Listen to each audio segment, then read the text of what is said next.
The old rancher, Elias, lit a fire out of habit. It was a muscle memory honed by 30 years of solitary dusks, a ritual against the encroaching chill of the high plains. The flame caught the dry kindling with a soft whoosh, painting the interior of his small cabin in strokes of trembling orange and deep, dancing shadow. He worked without thought, his hands chapped and mapped with the lines of a hard life. The fire was not for warmth, not yet. The evening was mild. It was for company, a flicker of life in a house that had held its breath for 5 long years. He straightened, his back a column of stiff complaint, and turned to the single window. The sun had bled out across the horizon, leaving a bruise of purple and blood orange that was slowly fading to the color of ash.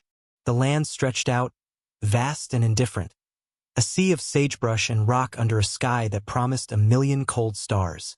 It was a lonely kind of beauty, one he had learned to endure rather than appreciate. His supper, a heel of bread and the last of a salted ham, sat on the rough-hewn table. He was not hungry. He rarely was. That was when he saw them. Not a clear sighting, but a disruption in the pattern of the twilight. 2 shapes, small and fluid, detaching themselves from the deeper shadows of the cottonwoods that grew by the dry creek bed. They moved with the furtive desperation of coyotes, low to the ground, their movements jerky and uncertain. For a moment he thought they were animals. But animals did not wear rags that clung to their frames like wet paper. He remained motionless, a figure carved from the gloom of his own home. He watched as they crept closer, 2 girls, their faces pale smudges in the dying light. One was taller, leading the other by a hand clutched with fierce possession. They were native. He saw that now from the stark blackness of their hair and the high lines of their cheekbones, sharp as flint. Their bare feet made no sound on the packed earth. They stopped at the edge of the firelight's reach, caught between the sanctuary of its glow and the safety of the dark they had just left. The younger one, barely more than a child, began to tremble, a tremor that shook her whole thin body. The older one pulled her sister tighter, her own form rigid with a terror that was absolute and silent. They stared at the cabin, at the light spilling from the window, as if it were both a miracle and a trap. Their eyes, wide and dark, seemed to swallow the light and give nothing back. They were hollowed out by flight and fear. Elias felt a familiar ache settle in his chest, a ghost pain he knew better than his own name. It was the echo of another's suffering. He had built this entire solitary life to avoid this feeling, yet here it was, standing at the edge of his firelight. He could close the shutter. He could turn his back. He could let the night and the land reclaim them. It would be the sensible thing to do, the safe thing. Instead, he moved slowly to the cabin door, his boots scuffing softly on the floorboards his wife had once scrubbed clean every Saturday morning. The wood groaned under his hand as he pulled it open. The sound was loud in the waiting silence, a question asked of the night. He stepped onto the porch, keeping his hands loose and open at his sides. He did not speak. Words were clumsy things, and he was out of practice with them. He simply stood there, a bulwark of a man with whole winters in his eyes, and let them see him. He let them see that he was old, that he was alone, and that he was not reaching for a rifle. The older girl watched him, her gaze unwavering. It was not a look of defiance, but of intense, animal calculation. She was weighing his threat, measuring his stillness. She carried the responsibility for the smaller life cowering behind her, and the weight of it bent her shoulders. Section Elias turned his head, a slow, deliberate movement, and looked back at the table inside. He looked at the bread and the ham. Then he looked back at them. He gave a single, almost imperceptible nod toward the open door. It was an invitation, an offering. The girl's breath hitched. For a long moment, nothing happened. The wind whispered through the sage, carrying the scent of dust and distant rain. The fire crackled, spitting a cinder into the darkness. Then, with a caution that was painful to watch, she took a single step forward, pulling her sister with her. Then another. They moved across the dirt yard and onto the porch, their bare feet silent on the weathered wood. They slipped past him through the doorway like smoke, disappearing into the cabin's shadowed interior. Elias did not follow them immediately. He remained on the porch, his back to the door, and looked out at the darkness that had released them. He listened for the sound of pursuit, for the drumming of hooves or the call of angry men. There was only the wind. The land itself was holding its breath. He had not invited them in. They had emerged, and he had simply opened the door. He did not yet know that in doing so, he had altered the entire geography of his grief. He only knew that the house behind him, for the first time in 5 years, was no longer empty. When he finally went inside, closing the door softly behind him, he found them huddled together by the hearth, as far from the table and from him as they could get. They were not looking at the fire, but at the food.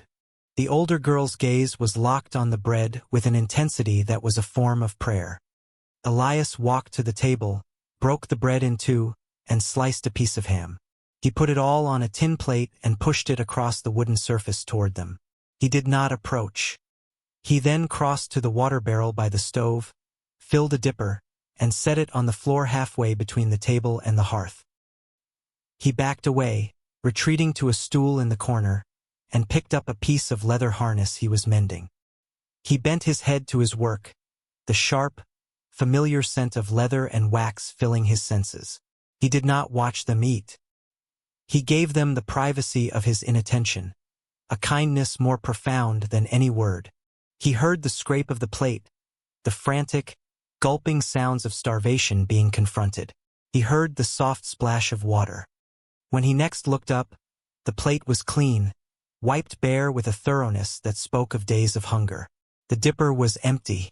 The girls were huddled together again, their eyes heavy with a bone-deep exhaustion that food had only made more apparent.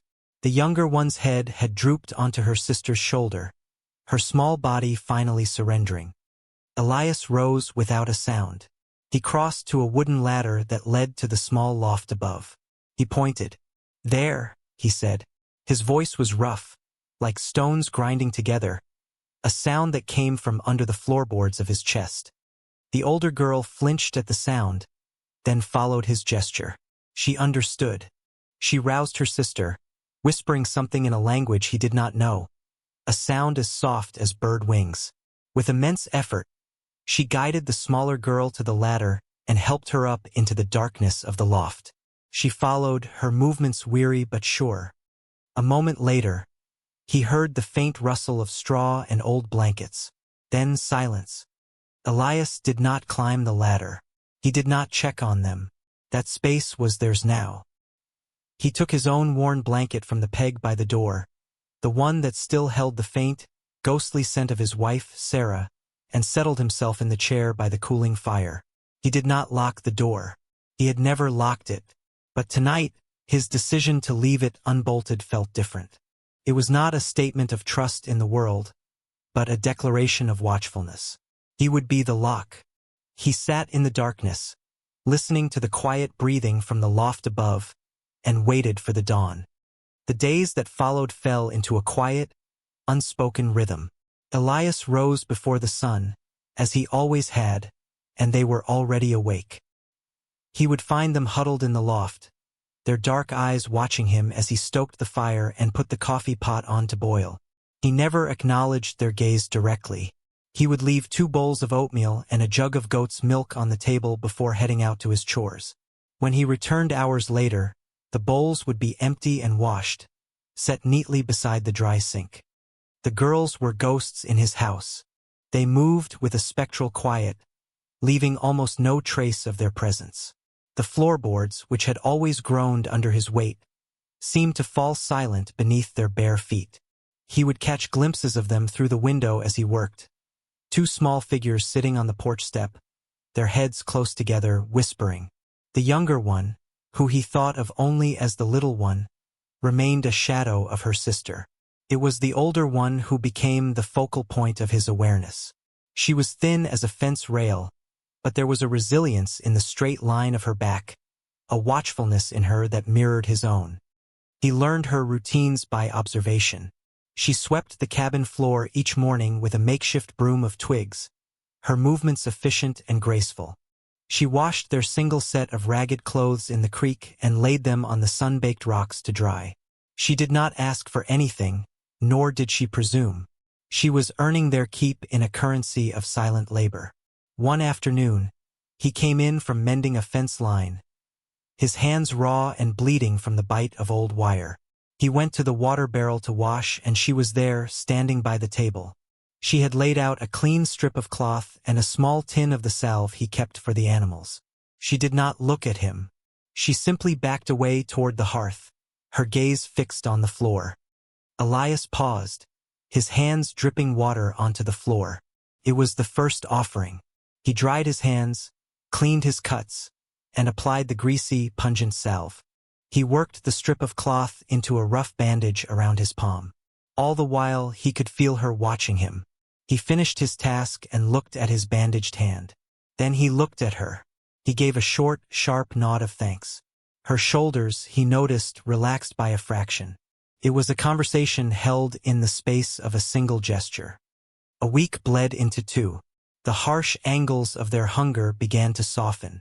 A little flesh returned to their bones, a little light to their eyes. The little one even smiled once, a fleeting, shy thing, when a goat kid nudged her hand. The older girl was mending his shirts now, her stitches small and neat, stitching their strange new lives together with raw thread. He had left a needle and a spool of thread on the mantelpiece, and she had taken it without a word. He found himself changing his own habits. He began shooting more rabbits than he needed, making stews that filled the cabin with the rich scent of meat and wild onions. He baked bread, his first attempts coming out of the oven hard and dense. He set a loaf on the table one evening, and the older girl picked it up. She turned it over in her hands, her expression unreadable. "A little dry," she said. Her voice was thin, but clear. It was the first time she had spoken to him in English. The sound of it startled him more than a gunshot would have. Elias looked at the loaf. "You didn't complain about mine," he grunted, the words feeling foreign in his mouth. A ghost of a smile touched her lips. That loaf died in vain. The next day, she took the flour and yeast herself. She worked the dough with a practiced ease that spoke of a life before this one, a life where she had learned these domestic rhythms. The bread she baked was light and perfect, its crust a golden brown. The smell of it filled the cabin, a scent of home that was so potent, so achingly familiar, that it almost brought him to his knees. It was Sarah's smell. It was the smell of a life he thought was buried forever. They ate the bread together that night, in a silence that was no longer heavy with fear, but full of the unspoken. It was a comfortable silence, woven through with the crackle of the fire and the sound of chewing. One afternoon he saw her from the barn. She had wandered up the small hill behind the cabin, the one where the single, weathered wooden cross stood, Sarah's grave. He had not been up there in months. The weeds had grown thick around it. He watched as the girl knelt, her dark hair falling forward. She stayed there for a long time. When she came back down, he saw that she had pulled the weeds from around the grave marker, and at its base, she had placed a single, defiant yellow wildflower. Something inside Elias, a wall he had built stone by painstaking stone, cracked. That night, the nightmares came for her. He was jolted from a light doze by a muffled cry from the loft. It was a sound of pure terror, choked off before it could become a scream. He heard frantic scrambling, the straw rustling. "No," she whimpered in the darkness. "Don't. Please, don't lock me in." Elias was on his feet before he was fully awake, his heart pounding a heavy, protective rhythm against his ribs. He crossed to the base of the ladder, his instinct to climb it to offer comfort. But he stopped himself. He remembered the fear in her eyes. His presence might be a threat, not a solace. "You're safe," he called up, his voice low and steady. He kept it even, robbing it of any emotion that might alarm her. "The door's not locked. No one's locking any doors here." The frantic sounds from above subsided. He heard a long, shuddering sob, then the soft murmur of the younger sister's voice. He waited, listening to the quiet sounds of comfort passing between them. He did not go back to his chair. He stood watch at the foot of the ladder until the cabin was silent again, until the only sound was the slow, steady breathing of sleep. The next morning, she was quieter than usual, her eyes shadowed with the memory of her fears. He was splitting firewood by the side of the cabin when she approached, a tin cup of water in her hands. She held it out to him. He stopped, letting the axe rest against the chopping block. He took the cup and drank, the cool water a balm on his dry throat. He handed it back to her. Their fingers brushed, a touch as light as a moth's wing, but it sent a jolt through him. "Why?" she asked, her voice barely a whisper. She was looking at his face, really looking at him, for the first time. Her dark eyes were searching for something, a reason, a logic to his kindness. "Why did you take us in?" Elias wiped his mouth with the back of his hand. He looked out at the vast, empty expanse of his land. "Seemed like the thing to do," he said gruffly. He could have told her about Sarah. He could have told her about the daughter they had lost to fever before she was even 2, a tiny grave next to her mother's. He could have explained the gaping hole in his life that he tried to fill with work and silence. But he didn't have the words for that kind of grief. "People in town," she pressed, her voice gaining a sliver of strength. "They would have turned us out. Or worse." "I'm not people in town," he said simply. He picked up his axe. "Would need splitting." She did not move. "You're either the kindest man I've ever met," she said, her voice soft with wonder, "or the most foolish."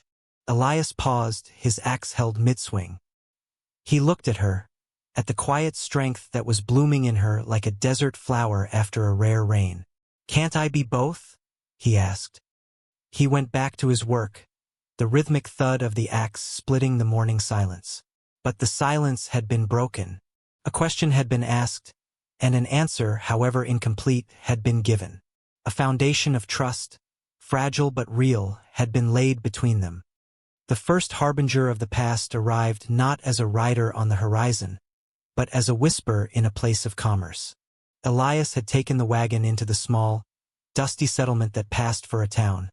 A journey he made only once a month for supplies he couldn't grow, shoot, or make himself.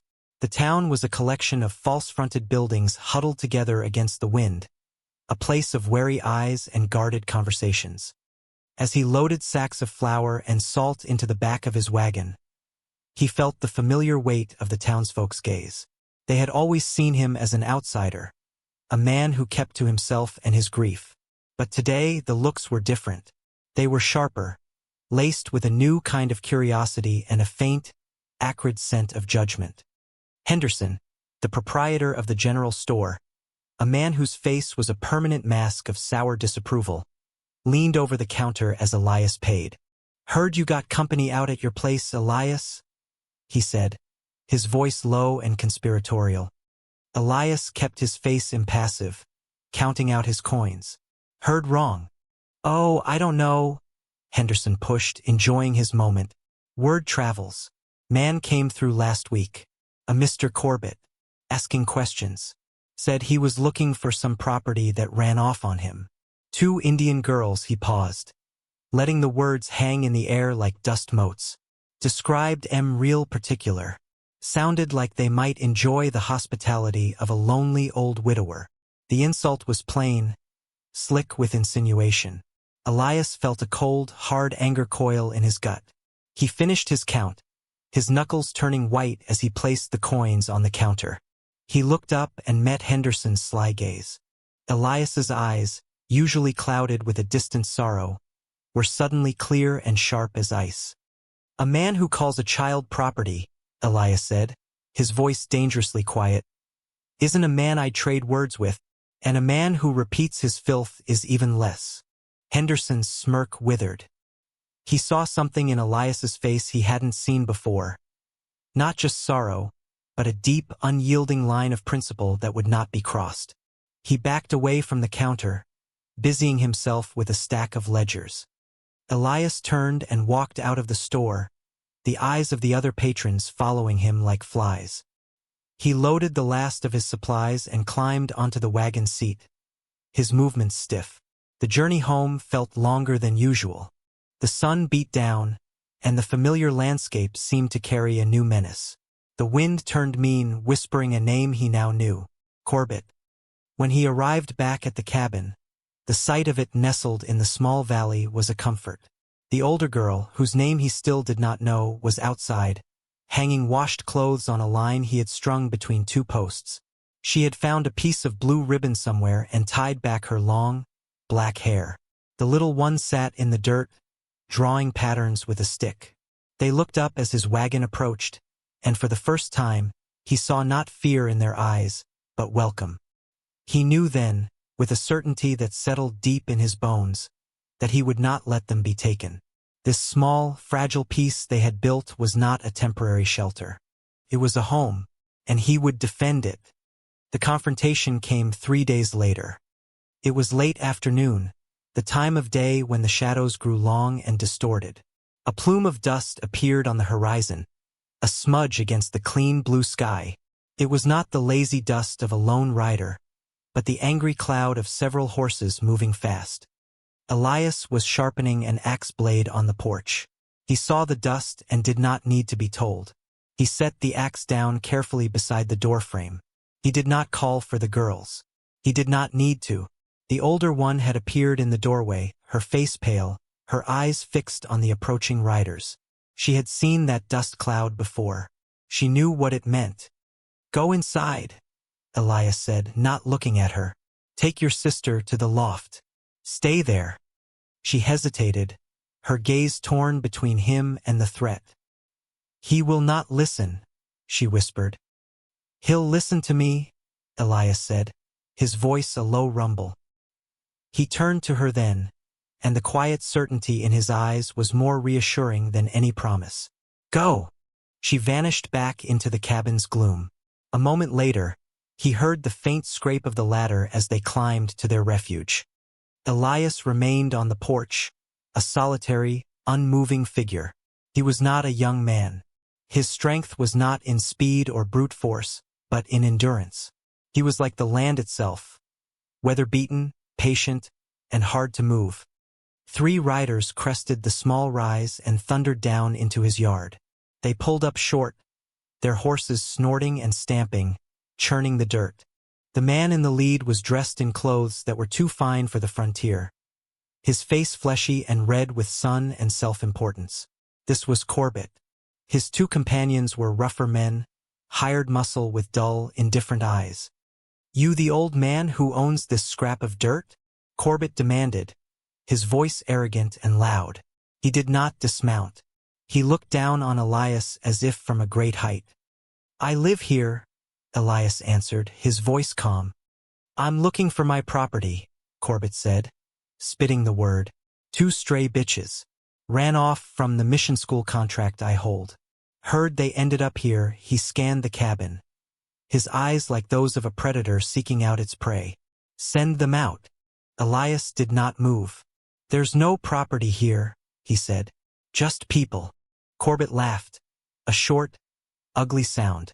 "Don't play the saint with me, old man. I know you're kind. Lonely. Found yourself some company, did you? Well, the game's over. They belong to me. I have the papers." He patted a leather satchel at his side. "Those papers don't mean a thing on this land," Elias said. "They're not things to be owned. They're under my protection." The air grew thick and heavy.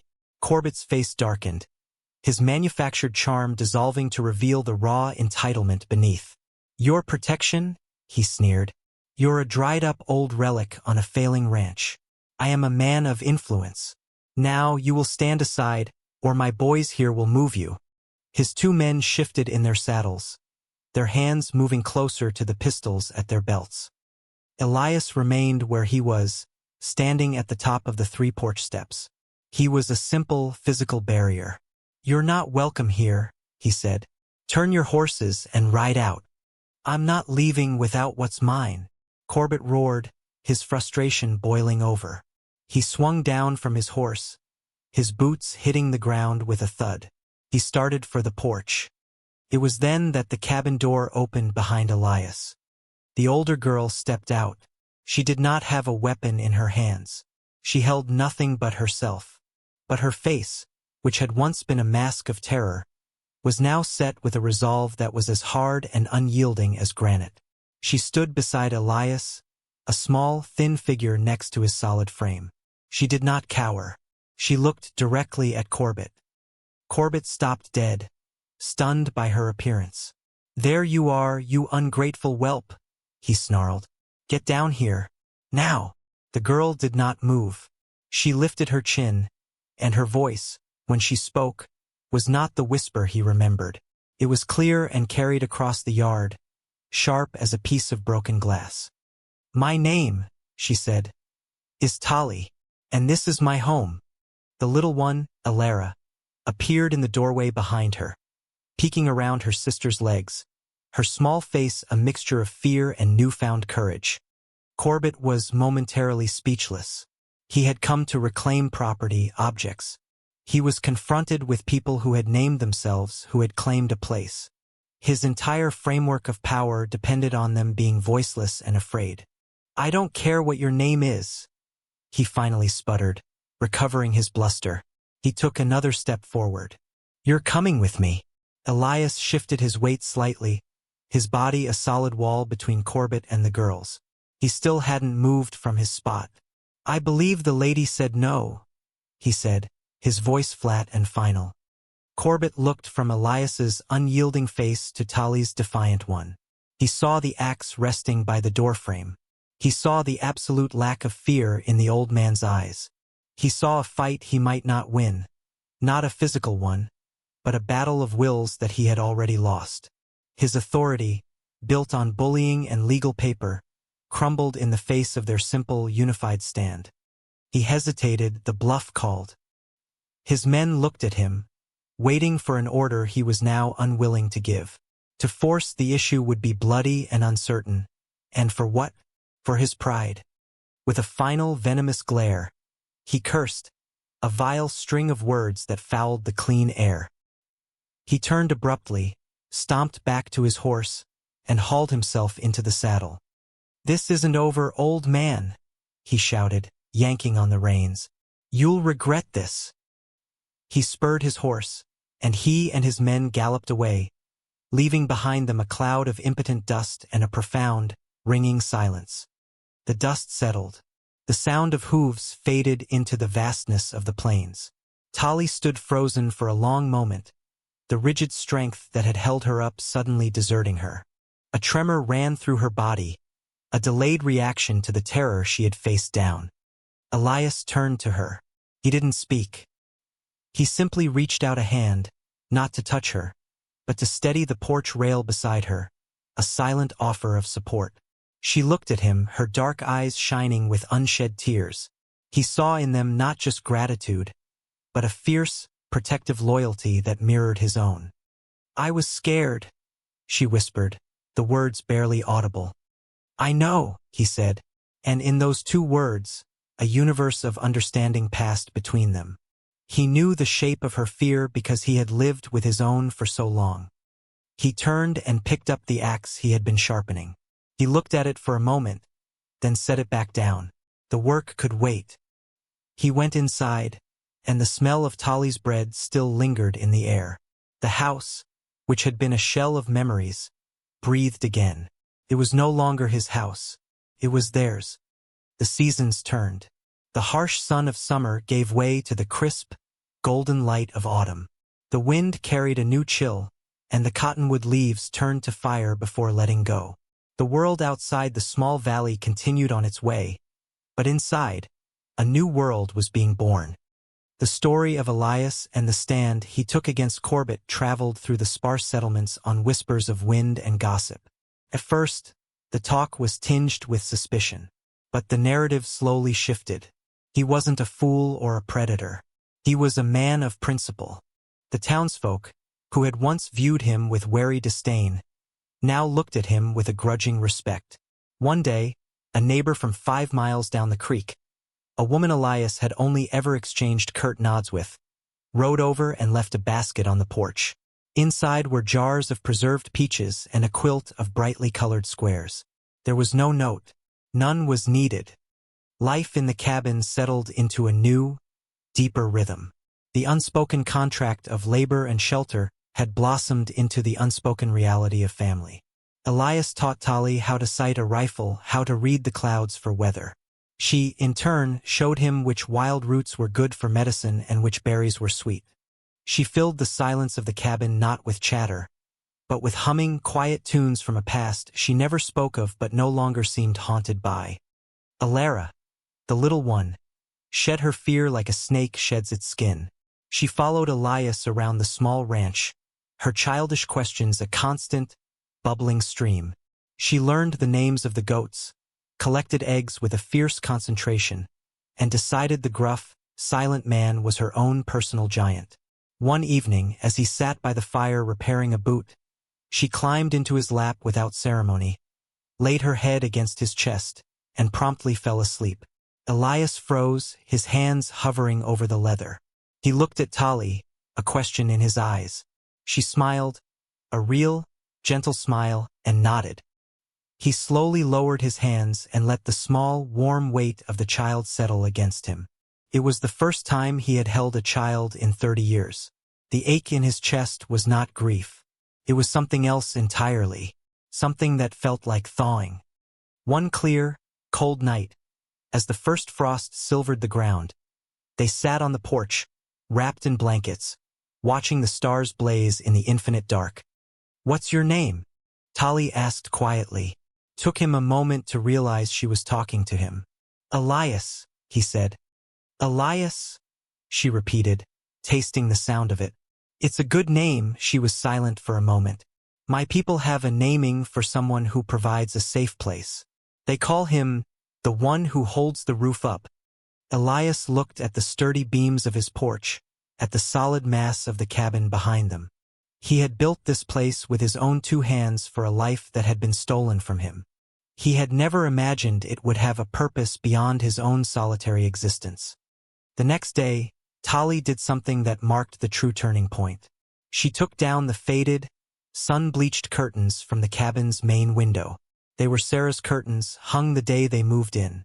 Elias watched her, a pang of protest rising in him. But he said nothing. She did not throw them away. She washed them carefully in the creek, mended the frayed edges with her neat stitches, and then, using the juice from the dark berries she had gathered, she dyed them a deep, rich indigo, the color of the sky just after the sun has set. When she hung them back up, the light filtering through them filled the room with a soft, blue peace. It was not an erasure of the past. It was a renewal. The house was not just being lived in, it was being loved again. Winter arrived, blanketing the land in a deep, silent snow. The world shrank to the confines of the cabin and the barn. The fire was no longer a habit, but the very heart of their lives, a constant, glowing center around which they orbited. In the long, dark evenings, Elias taught Tali and Alara how to read from his one book, a worn-out copy of Shakespeare. Tali's mind was quick and sharp. Alara stumbled over the words, but her determination was fierce. One night, reading by the firelight, Alara looked up from the page. She pointed a small finger at Elias.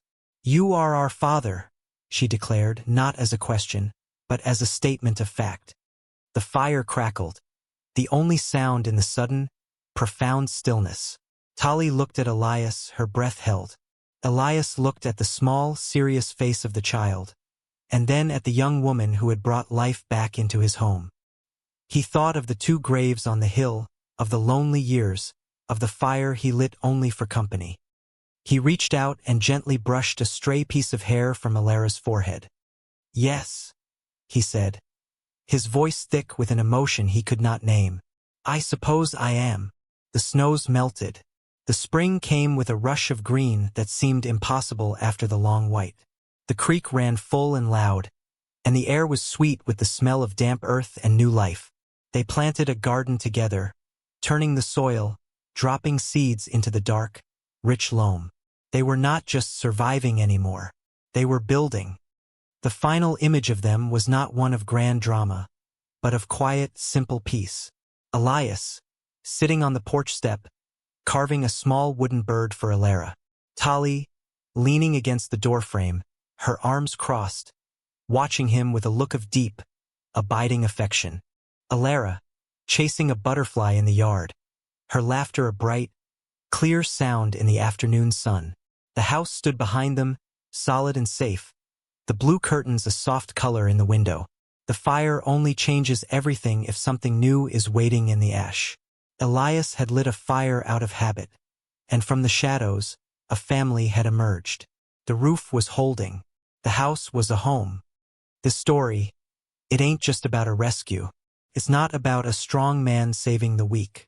It's about two solitudes, two deep and quiet griefs, finding a way to stand beside each other and shield one another from the wind.